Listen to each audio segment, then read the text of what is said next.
तिमिरान्धस्य ज्ञानाञ्जनशलाकया चक्षुरुन्मिलितं येन तस्मै श्रीगुरुवे नमः। श्रीचैतन्यमनोभीष्टं स्थापितं येन भूतले स्वयंरूपः कदा मह्यं ददाति स्वपदान्तिकम्। वन्देऽहं श्रीगुरुं श्रीयुतपदकमलं श्रीगुरून् वैष्णवांश्च श्रीरूपं साग्रजातं सहगण रघुनाथान्वितं तं सजीवं साद्वैतं सावधूतं परिजनसहितं कृष्णचैतन्यदेवं श्रीराधा कृष्णपादान् सहगण ललिता श्रीविशाखान्विताश्च। नमः ॐ विष्णुपादाय कृष्णप्रेष्ठाय भूतले श्रीमते भक्ति वेदांत स्वामिनिति नमस्ते सरस्वती देवे गौरवाणी प्रचारिणे निर्विशेष शून्यवादी पाश्चात्य देशतारिणे। नमो महावदान्याय कृष्ण प्रेम प्रदायते कृष्णाय कृष्ण चैतन्य नाम्ने गौरद्विषे नमः। हे कृष्णा करुणा सिंधु दीनबंधु जगतपते गोपेश गोपिका कांत राधा कांत नमोस्तुते। तप्त कांचन गौरांगी श्री राधे वृंदावनेश्वरी वृषभानुसुते देवी प्रणमामि हरिप्रिय। जय श्री कृष्ण चैतन्य प्रभु नित्यानंद श्री अद्वैत गदाधर शिवासादि गौरभक्तवृंद। हरे कृष्णा कृष्णा कृष्णा हरे हरे हरे राम राम राम हरे हरे। आज से 5000 साल पहले, 5 से थोड़ा और ज्यादा, ये सब जो जगह था इस पे भगवान के सखा गोपियाँ सब बहुत लीला करते थे। लीला यानी नृत्य, गीत और खेल कूद जो होता है तरह तरह का, वो बहुत सारी लीलाएं करते थे। गोवर्धन पर्वत बहुत बड़ा था और गोवर्धन पर्वत पे बहुत सुंदर सुंदर पेड़, पशु, पक्षी, झरने, नदी का जो होता है ना बारिश वाला, वो वैसा छोटी छोटी नदियाँ, वो सब बहा करती थी और बहुत सुंदर था, बहुत रमणीक स्थान था गोवर्धन। भगवान को गोवर्धन बहुत प्रिय है। राधा कुंड सबसे ज्यादा प्रिय है। तो ये गोवर्धन पर्वत की पहले क्या होता था, नंद बाबा जो कृष्ण के पिता थे वो इंद्र की पूजा करते थे। इंद्र देवता बारिश के देवता है ना, उनकी पूजा करते थे। उनको ये था उनका भाव कि बारिश होने से अनाज होता है, बारिश होने से पानी मिलता है, बारिश होने से फल फूल सब कुछ, गाय के लिए घास, और फिर हमको दूध दही मिलता है। तो इंद्र देवता की पूजा हमें करनी चाहिए। वर्षों से चला आ रहा था। लेकिन इंद्र को हो गया था अहंकार, जो भगवान को पता था। भगवान तो छोटे बालक के रूप में यहाँ लीला कर रहे थे। परम पुरुषोत्तम भगवान श्री कृष्ण जो अपने धाम में निवास करते हैं, गोलोक धाम जिसका नाम है, उस धाम से आए थे, जो ब्रह्मा जी के एक दिन में सिर्फ एक ही बार आते हैं। बहुत भाग्यशाली हैं। तो भगवान छोटे बच्चे बन के यहाँ पे ये सब खेलकूद करते थे। तो इंद्र ने सोचा कि इंद्र की भी लीला है और ब्रह्मा जी की भी लीला है, दोनों लीला है। इंद्र भी एक बार गलती किए हैं और ब्रह्मा जी भी एक बार गलती किए हैं। तो ये जो लीला हुई है ये इंद्र देव की लीला से कनेक्टेड है और ब्रह्मा जी की लीला से भी कनेक्टेड एक लीला है। तो इंद्र का कैसा हो गया कि भगवान ने कहा नंद बाबा को कि आप इंद्र की पूजा मत करिए। नंद बाबा और उनके सारे भाई, नंद, सुनंद, उपनंद, सब बहुत सारे भाई थे। वो सब सामग्री तैयार किए थे। पूजा की जितनी सामग्री होती है, दूध, दही, घी, शहद, अगरबत्ती, दिया, हर चीज तैयारी किए थे कि इंद्र की पूजा होगी। पर भगवान ने कहा, जो छोटे बालक थे, कि आप क्यों इंद्र की पूजा कर रहे हैं? तो उत्तर नहीं था नंद बाबा के पास। नंद बाबा ने बोला हाँ हम सब लोग करते हैं, बहुत दिनों से चला आ रहा है तो हम कर रहे हैं। कृष्ण ने कहा नहीं मत कीजिए। नंद बाबा ने बताया इंद्र बारिश देता है, इंद्र के चलते हमें बहुत कुछ मिलता है। भगवान ने कहा उनका कर्तव्य है बारिश देना, इसमें पूजा करने की कोई बात नहीं है, बंद करिए। उससे ज्यादा तो आपको गोवर्धन देता है सब कुछ, तो गोवर्धन की पूजा कीजिए। अब ये बात तो नंद बाबा को इतनी समझ में नहीं आई, पर कृष्ण से इतना प्यार था कि नंद बाबा ने बोला ठीक है, जो कृष्ण बोलेंगे वो होगा। इंद्र की पूजा कर दी बंद। जब इंद्र की पूजा बंद कर दी और सारी सामग्री जो इंद्र की पूजा के लिए तैयारी हुई थी, जिससे जो रखा था घर में सबने, सबसे हो गई गोवर्धन की पूजा। जब गोवर्धन की पूजा हो गई और इंद्र की पूजा नहीं हुई तो इंद्र को आ गया क्रोध। इंद्र ने क्या किया, बोला अरे मैं तो इतना शक्तिशाली हूं, मैं तो कुछ भी कर सकता हूं, मेरे बारिश से ही तो प्रलय होता है। तो प्रलय वाला बादल इंद्र ले आया, यहां संवर्तक नाम है,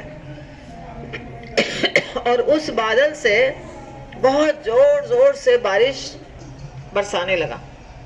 7 दिन 7 रात लगातार, और बारिश के एक बूंद का साइज था, एक खंभा ये दिख रहा है आपको, इस खंभे के बराबर एक बूंद थी उसकी। ये बारिश होती है जब प्रलय होता है तब। वही बादल इंद्र ने भेज दिया। पर भगवान ने क्या किया, भगवान ने इसी गोवर्धन पर्वत को अपने बाएं हाथ के छोटी उंगली के ऊपर उठा लिया, छाता के समान। जैसे छाता उठाते हैं हम लोग कोई, तो उसके नीचे हम खड़े होते तो बारिश नहीं लगती है ना, तो भगवान ने छाता की तरह पूरे गोवर्धन पर्वत को उठा लिया और सबको बोला तुम लोग सब यहीं पे आ जाओ इसके नीचे। तो सारे ब्रजवासी, गैया, ब्रजवासी, बूढ़े, बच्चे, हर व्यक्ति, सब कुछ जितना सामान था घर में संभव लाना, वो सब सामान के साथ आ गए और भगवान उठाए रखे गोवर्धन पर्वत को। क्योंकि इंद्र को लगा कि मैं इतना करूंगा बारिश की, हर व्यक्ति मेरे अंडर समर्पित हो जाएगा। पर भगवान उठाए रखे जब 7 दिन 7 रात, तो इंद्र को समझ में आया कि अब संभव नहीं है। थक गया इंद्र भी, मूसलाधार बारिश करते रहा। तो अंत में वो थक करके उसको लगा कि मैं शायद कुछ गलती कर दिया। अब इंद्र देवता है, एक इंद्र क्या है, एक देवता, और भगवान नहीं है। तो इंद्र या ब्रह्मा जी समझ नहीं पाए थे कि जो छोटा सा बच्चा नंद बाबा के घर में, यशोदा माता के घर में खेल रहा है, ये साधारण बच्चा नहीं है, ये पूरे सृष्टि को रचने वाला है, पूरे सृष्टि का मालिक है, सारी सृष्टि इनसे ही उत्पन्न हुई है। ये समझ में नहीं आया था इंद्र को, इसलिए उसने ऐसा कार्य किया। तब वो ब्रह्मा जी के पास जाते हैं, क्योंकि किसी भी देवता को जब कोई भी मुसीबत आती है तो वो कहाँ जाते हैं, ब्रह्मा जी के पास। ब्रह्मा जी के पास जाके इंद्र बोलते हैं कि मैंने ऐसा ऐसा कार्य किया पर कुछ भी नुकसान नहीं कर पाया, एक बाल भी बाका नहीं कर पाया। पूरे ब्रजमंडल का, सारे लोग भी हैं, सारी गैया भी है, बछड़े भी हैं, उनका घर गृहस्थी भी वैसे ही चल रहा है, बाढ़ भी नहीं आई, डूबा भी नहीं, कुछ नहीं हुआ। ब्रह्मा जी बोले ऐसी गलती मत करो, ये परम भगवान है, तुमने जो कार्य किया तुम साधारण बच्चा समझ के कार्य किए, पर ये भगवान है, अब तुमको क्या करना पड़ेगा, इनसे माफी मांगना पड़ेगा।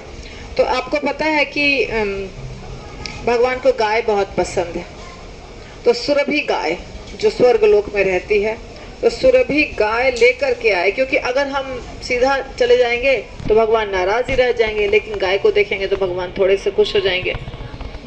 सुरभि गाय को लेकर के आए ब्रह्मा जी के सलाह से, और सारा अभिषेक की सामग्री, दूध, दही, घी, शहद, जो हम अभिषेक में प्रयोग में लाते हैं, साथ में पूजा करने का जितना सामग्री होता है, पंचदीप है, आचमन पात्र है, शंख है, उस सारी सामग्री के साथ आए और यहीं पे भगवान को दंडवत प्रणाम किया।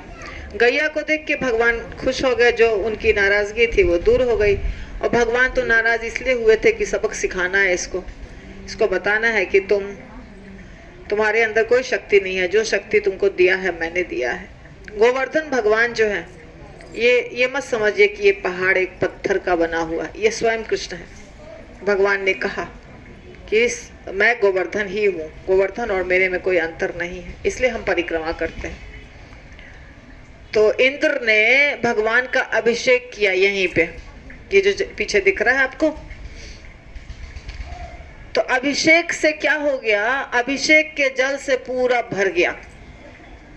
इतना जल, दूध, दही, इतना ज्यादा मात्रा में अभिषेक हुआ कि पूरा एक तालाब बन गया। और भगवान गैयों को बहुत प्रेम करते हैं, उनको आनंद देते हैं, इसीलिए गोविंद, गो यानी गाय, और उनको आनंद देते हैं, इसलिए उनका नाम हो गया गाय को प्रसन्नता देने वाले गोविंद। उसी दिन से नाम पड़ा भगवान का गोविंद। भगवान की जितनी भी लीला होती है उससे जुड़ी हुई कुछ घटना होती है, जिसके कारण वो नाम पड़ जाता है भगवान का। तो इस घटना से भगवान का नाम पड़ गया गोविंद, और इस स्थल का नाम हो गया गोविंद कुंड। कृष्ण को नहलाया गया, अभिषेक कराया गया, अभिषेक का जो चरणामृत हुआ वो इस कुंड में हो गया। अभी तो चरणामृत आपको नहीं दिख रहा, अभी जल दिख रहा है, वो भी गंदा। उसको ले करके डालने में भी हमें लग रहा है कि हरा हरा पानी है, कैसे डालें। पर ये तो हमारी दृष्टि है, मैंने पहले भी बताया था, हमारी दृष्टि ऐसी है। पर जब स्थान ऐसा रहता है, जैसे चैतन्य महाप्रभु अपने पार्षदों को भेजे थे, रूप गोस्वामी, सनातन गोस्वामी, भूगर्भ गोस्वामी, लोकनाथ गोस्वामी, खोजने के लिए कहाँ क्या है, किस जगह कौन सी लीला स्थली है, कौन सा कुंड है, कौन सी लीला हुई थी, तो वो लोग आकर ढूंढे शास्त्रों के आधार पर राधा कुंड और श्याम कुंड स्वयं चैतन्य महाप्रभु ने बताया कि ये है राधा कुंड और ये है श्याम कुंड, जहाँ हम जाएंगे। अब प्रवचन देने का मौका नहीं मिलेगा हमें, ये लास्ट है। तो राधा कुंड, श्याम कुंड को भगवान ने स्वयं बताया, क्योंकि राधा रानी की महिमा इतनी है, सब कुछ इतना प्रभावशाली है कि कुंड खत्म नहीं हुआ था कंप्लीटली। ये सब कुंड दिख नहीं रहे थे, पर वो तब भी छोटा छोटा 2 कुंड दिख रहा था। छोटा छोटा ऐसे होता है, इतना बड़ा बड़ा गड्ढा में पानी उतना था। तो वहां पे कैसे बन गया कुंड, राधा कुंड और श्याम कुंड, कि एक बार भगवान ने एक असुर का वध किया जो बैल के रूप में था, अरिष्टासुर। तो गोपियों ने कहा तुम अब अछूते हो गए, अब तुम हमें छू नहीं सकते हो, क्योंकि तुमने गोवध किया। भगवान ने कहा वो तो राक्षस था, राक्षस को तो मारना ही चाहिए। सबने कहा नहीं, राक्षस था फिर भी गाय के खानदान का है, गाय के खानदान का है, बैल है तो मतलब गाय के खानदान का है, तो आपको गोहत्या हो गई, गोहत्या हो गई, तो अब आप तभी हमें छू सकते हैं या हमारे साथ खेल सकते हैं जब आप पश्चाताप करेंगे, पवित्र होंगे। कैसे पवित्र होंगे, तो जाइए जितने तीर्थ स्थल है वहां जाके स्नान करिए। भगवान ने बोला कि ठीक है, मैं यही सब तीर्थ स्थल को बुला लेता हूँ। और भगवान ने जरा पैर से ऐसे गड्ढा किया और सारे तीर्थ स्थल वहां आ गए।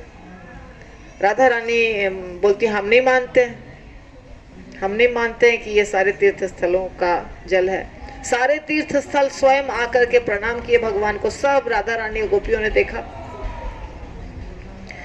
तो सबको मानना पड़ा। तो भगवान नहा लिए उसके अंदर, ये श्याम कुंड था। हाँ, भगवान उसके अंदर नहा लिए और बोले अब तो हो गया मैं पवित्र।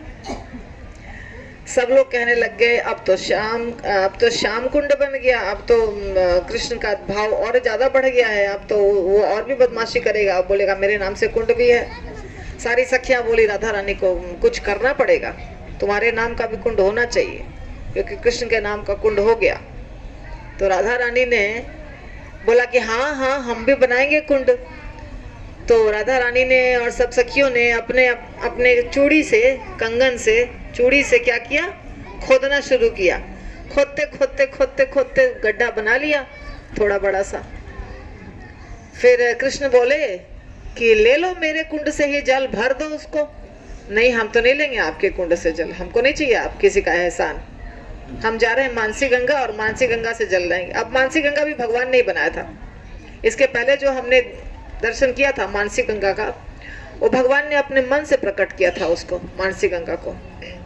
वहां भी वही बात थी, कहीं बछड़े का वध किया, कहीं बैल का वध किया, कहीं किसी और असुर का वध किया। तो वहां वत्सासुर का वध किया था। तो भगवान के बोलने के बावजूद भी राधा रानी और सखियां मानसी गंगा से जल लाती रही, लेकिन श्याम कुंड से जल नहीं लिया। लेकिन उसके बाद सारे प्रकट हो गए और बोले कि हमें भी सेवा करने का मौका दीजिए। तो अब यहाँ से यहाँ जल लाना बड़ा मुश्किल था, इतना जल। तो बीच में बन गया एक गड्ढा और सारे जल जो है यहाँ से श्याम कुंड से राधा कुंड में चले गए। राधा कुंड की महिमा ज्यादा हो गई। सबने कहा कि अब श्याम कुंड में कौन स्नान करेगा, सब तो राधा रानी के कुंड में ना स्नान करेगा। आप तो पाप किए हैं और आपका पाप उसके अंदर घुसा हुआ है, श्याम कुंड के अंदर। तो वो तो अपवित्र है, उसमें कौन जाएगा स्नान करने के लिए। लेकिन राधा कुंड की महिमा ज्यादा होगी। तो अब दोनों जल एक ही है, क्योंकि बीच में क्या बना हुआ है, एक स्रोत है, जिससे कि दोनों जल एक दूसरे के अंदर आता जाता रहता है, यानी कि दोनों जल मिक्स्ड है। तो एक हो गया श्याम कुंड, एक हो गया राधा कुंड, ये हो गया गोविंद कुंड। ऐसे काफी कुंड आपको मिलेंगे। बीच में बहुत सारे ऐसे स्थल हैं जिसका हमने दर्शन नहीं किया है और हम कर भी नहीं पाते हैं, क्योंकि इतना हम नहीं कर पाते हैं। उसके लिए आपको गोवर्धन में रहना होगा, हर दिन जाना होगा, एक एक चीज को ढूंढना होगा, उसकी लीला देखनी होगी, उनको समझना होगा, बहुत समय लगेगा। तो वो हमारे पास रहता नहीं है, हमारे पास यात्रा में बहुत कम समय रहता है। अभी भी हमें काफ़ी और परिक्रमा में चलना है, पर छोटी सी कथा हमने की, क्योंकि जानना ज़रूरी होता है कि क्यों हम यहाँ पे आए हैं, जल को क्यों छिड़क रहे हैं। वास्तव में तो हमको स्नान करना चाहिए, लेकिन हम सिर्फ थोड़ा सा जल लेके छिड़कते हैं। कहीं भी जाते हैं थोड़ा सा जल लेके छिड़कते हैं। तो कहने का मतलब ये है कि कृष्ण को सबसे ज़्यादा प्रिय है, मथुरा से भी ज़्यादा प्रिय है वृंदावन, वृंदावन में सबसे ज़्यादा प्रिय है गोवर्धन, और गोवर्धन में सबसे ज़्यादा प्रिय है राधा कुंड। राधा कुंड, कुछ लोग राधा कुंड और श्याम कुंड की ही परिक्रमा करते हैं, जो सिर्फ 1 किलोमीटर की है। हम लोग पूरी करेंगे, लेकिन वो सिर्फ 1 किलोमीटर की परिक्रमा है, तो बहुत लोग वही सिर्फ कर लेते हैं। तो इस प्रकार ये स्थान की महिमा है। और वैसे तो भगवान की महिमा अनंत है, महसूस करने वाली बात है। एक बात मैं बोलना चाहती हूँ आप लोगों को कि परिक्रमा का मतलब ये नहीं होता है कि हम दौड़ लगा रहे हैं, भागो भागो भागो, स्पोर्ट्स हो रहा है। स्पोर्ट्स समझते हैं कि हम कौन जल्दी भाग के पहुंच जाएगा बस तक, कौन जल्दी भाग करके आगे, मैं फर्स्ट, मैंने बहुत फास्ट परिक्रमा किया। नहीं, परिक्रमा श्रद्धावश किया जाता है। माता की करें, पिता की करें, गुरु की करें, भगवान की करें, श्रद्धा पूर्वक उनके अपने शरीर के दाहिने हिस्से को, यानी उनके ऐसे क्लॉकवाइज हमको परिक्रमा करनी होती है। प्रणाम करके शुरू करना होता है, प्रणाम करके अंत करना होता है।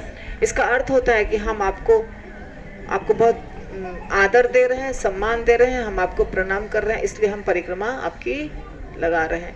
यही भाव होता है, होना चाहिए। और धीरे धीरे करके प्यार से परिक्रमा करनी चाहिए।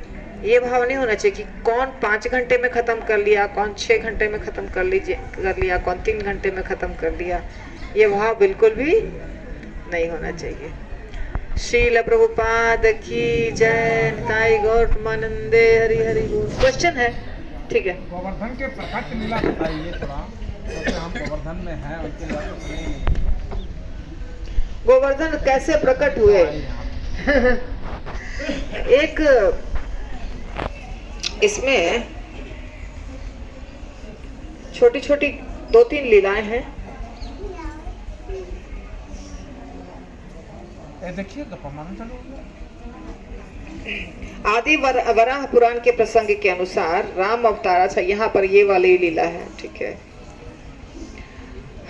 एक लीला ये भी है राम अवतार की लीला। जब भगवान राम सेतु बना रहे थे तो सारे बंदर भालू सब बड़ी बड़ी शिलाएं लेकर के आ रहे थे और हनुमान जी उत्तरांचल से गोवर्धन पर्वत को उखाड़ के ला रहे थे।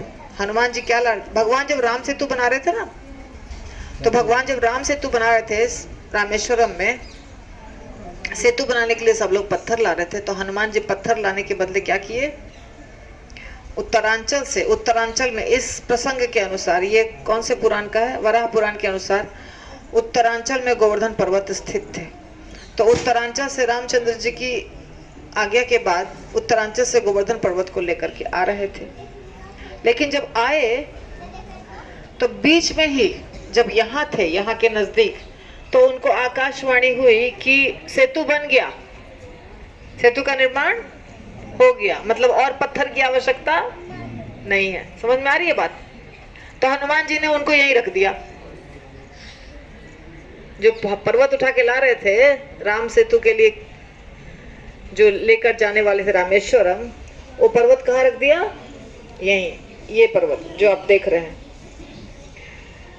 तो गिरिराज जी, इनको बहुत गुस्सा आया कि हम अगर सेतु में लगते तो रामचंद्र जी मेरे ऊपर चलते, सारे भक्त चलते और हम सीता माता के खोज में एक सहायता करते, हम रामचंद्र जी के सेवा में लगते, लेकिन हमको तो सेवा का मौका ही नहीं दिया। ऐसा गिरिराज जी को लग गया, बहुत दुखी हुए। कहा हनुमान जी से, आपने हमें श्री राम जी के चरण कमल से वंचित कर दिया, उनके स्पर्श से वंचित किया। हनुमान जी ने कहा ठीक है ठीक है, आप हमें क्षमा कर दीजिए। फिर वो रामचंद्र जी के पास जाते हैं हनुमान जी। रामचंद्र जी बोलते हैं चिंता मत करो, अगली बार जब मैं आने वाला हूँ ना, तो मैं उनके ऊपर चरण नहीं रखूंगा, मैं उनको ही हाथ पे उठा लूंगा।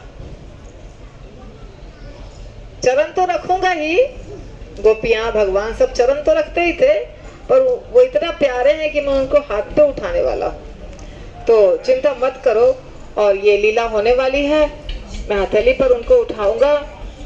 इसको सुन करके तो हनुमान जी आए, बताए कि आपको भगवान आपके ऊपर लीला करेंगे, भगवान आपके ऊपर खेलेंगे कूदेंगे, साथ साथ में बहुत सारे पार्षद खेलेंगे कूदेंगे, चरण तो लगेगा ही, साथ साथ में हस्त कमल पे भी भगवान उठाएंगे आपको, तो आप तब तक इंतजार कीजिए। तो गिरिराज जी इंतजार किए और बाद में कृष्ण लीला में इनको उठाया भगवान ने। ये एक कथा है ये आदि वराह पुराण के अनुसार। लेकिन गर्ग संहिता के अनुसार एक दूसरी कथा है। ये गर्ग संहिता के अनुसार एक द्रोणाचल पर्वत है जो दूसरे अंचल में, यहाँ नहीं, यहाँ से काफी दूर, ये जम्बू द्वीप है ना, वो दूसरे द्वीप में। तो द्रोणाचल पर्वत को पुत्र हुआ गोवर्धन, जो बहुत सुंदर था, ठीक है, उनका पुत्र हुआ गोवर्धन, और बहुत सुंदर बहुत सुगंधित फूल पत्ते वृक्ष लता से भरा हुआ ये था। इनको देख देख कर विंध्याचल को भी लगता था कि नहीं, विंध्याचल को देख करके लगता था इनको, या जो भी हो, तो विंध्याचल और द्रोणाचल दोनों के बीच में स्पर्धा थी। तो द्रोणाचल का पुत्र बहुत सुंदर था। अब क्या हो गया कि एक ऋषि था जिनका नाम था पुलस्त्य। तो पुलस्त्य ऋषि साधन भजन करते थे काशी में, पर सोचते थे कि कोई पर्वत नहीं है काशी में, क्या करें हम, काशी में कोई पर्वत नहीं है सुंदर, हम ऐसे ही सूखी जमीन पे भजन करते हैं, ऐसा हरा भरा कुछ सुंदर सा पर्वत नहीं है। तो वो गए द्रोणाचल, और द्रोणाचल जाकर के उनसे कहा कि हमें आपका पुत्र चाहिए, आप हमें अपना पुत्र दे दीजिए, अर्थात गोवर्धन पर्वत को दे दीजिए। अब ऋषि अगर नाराज हो जाते तो श्राप दे देते, इसीलिए द्रोणाचल ने कुछ मना नहीं किया, बोला ठीक है आपकी इच्छा है तो आप लेकर जाइए। अब ये द्रोणाचल पर्वत कहाँ था, आप ध्यान दीजिए, द्रोणाचल पर्वत इस जम्बू द्वीप में नहीं था, दूसरे द्वीप में था। बहुत सारे द्वीप होते हैं, तो उस किसी द्वीप में था जिसका नाम मैं भूल चुकी हूँ। तो वहां से इसको लेकर के गोवर्धन को लेकर के ऋषि पुलस्त्य ऋषि आ रहे थे ले जाने के लिए काशी। और गोवर्धन पर्वत ने कहा था यदि आप मुझे कहीं रख देंगे तो फिर मैं उठूंगा नहीं, मैं आपको पहले ही बता देता हूँ। मैं चलूंगा आपके साथ, लेकिन जहां पहली बार आप रखिएगा वहीं बैठ जाऊंगा। तो अब गोवर्धन को पता था कि लीला तो यही होने वाली है ब्रज मंडल में, कृष्ण तो यही आने वाले। गोवर्धन पर्वत कहाँ का है? वास्तव में गोवर्धन पर्वत है गोलोक धाम का पर्वत, तो लीला तो यही होने वाली है। तो जब ये स्थान पर आए तो पुलस्त्य मुनि को लघु शंका हुई। लघु शंका समझ रहे हैं आप लोग, जिसको आप कहते हैं वॉशरूम जाना वगैरह। तो पुलस्त्य ऋषि सोचे अभी क्या करें, कंट्रोल नहीं हो रहा है, नेचर्स कॉल है। वो भूल गए कि गोवर्धन पर्वत को मैंने वादा किया है और जब जाना है तो अब उपाय नहीं है, रख दिया। और जब लघु शंका से आए तो गोवर्धन पर्वत तो उठने का नाम ही नहीं ले रहे। पुलस्त्य ऋषि सोचे कि अरे ये क्या हो गया, मुझे तो इसको काशी लेके जाना था। फिर समझ में आ गया कि कुछ चालाकी है, मैं तो फंस गया, मेरा कार्य तो अब पूरा होगा नहीं। तो श्राप दे दिया गोवर्धन पर्वत को कि तुम यहाँ से उठ नहीं रहे हो मेरे साथ, तुमने चीटिंग की है, तुमने बेईमानी की है, तुम जानबूझ कर यहाँ बैठ गए। तो तुमको मैं श्राप देता हूँ कि हर दिन तुम एक राई के दाने के बराबर जमीन में घुसोगे। हर दिन तुम एक राई के बराबर जमीन में घुसते जाओगे। तो इसका विस्तार 5000 साल पहले काफी बड़ा था, अब ये काफी अंदर जा चुका है और कलयुग के समाप्त होने के पहले ये पूरा अंदर चला जाएगा।